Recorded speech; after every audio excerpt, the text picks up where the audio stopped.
Hi everybody, we're out to run some errands today. I just staked out yellow flags by all the stumps in the yard. So they're probably about, I don't know, another 15, 20, and we're getting ready for the stump man tomorrow. He's coming in with his remote control tractor and track, so we're looking forward to checking that out. Maple syrup's in full swing. Boy, I got two burners burning. However, the burning's going good, but the syrup stopped running because it got too cold for the last few days. So I'm at a standstill with 43 gallons, and I'm just boiling that off, and we'll do that with one batch here. So I just wanted to update you, and I guess I better pay attention because I got some road issues here. So let's see. Good morning, everyone. I'm here at Rabbit Ridge today. We got our stump grinder man here, Jeff Root. He's going to grind out about 20 stumps for us and clean up all those trees that I showed you that they chopped down. And he got some nice equipment here. But Jeff, how long have you been doing this? This is our 7th year. 7th year? Yep.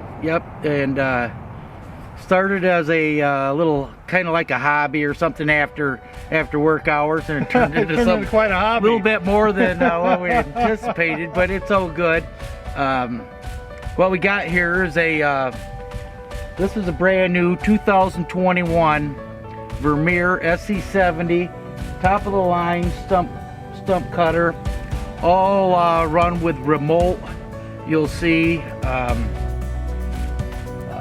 remote everything, and it transforms to make it narrower, bigger, and pretty nice piece of equipment. You'll see it operate, and it's always fascinating to everybody to see how this thing works. Yeah, and I'm just fascinated to see how that operates. It looks like it can go anywhere and do anything. Yep, and we've been doing the greater Kalamazoo area, like I said, for about 7 years. We offer probably about 30, it's about a third of what most tree services charge. Oh, so well, good savings for everybody, and we enjoy the Michigan outdoor weather. A little bit chilly out here today, but the sun's shining, so it's all good. Well, great. Well, we thank you for showing us your equipment here. I'll take some pictures of it in a minute, and we'll watch Jeff in action and see how this bad boy operates. So. All right, Steve, we'll get this thing fired up, and we'll go from there. Thank you. No problem.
just like that, it's done. Well, that was quite amazing. How big was that? 30 inches? 40 inches? Right Big on 40 inches. 40-inch stump in what? 2 minutes or less? Whatever it was, it's going really fast. Unbelievable. This is a fun toy to play with, but very dangerous, so don't get as close as I did.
Getting good, getting thicker.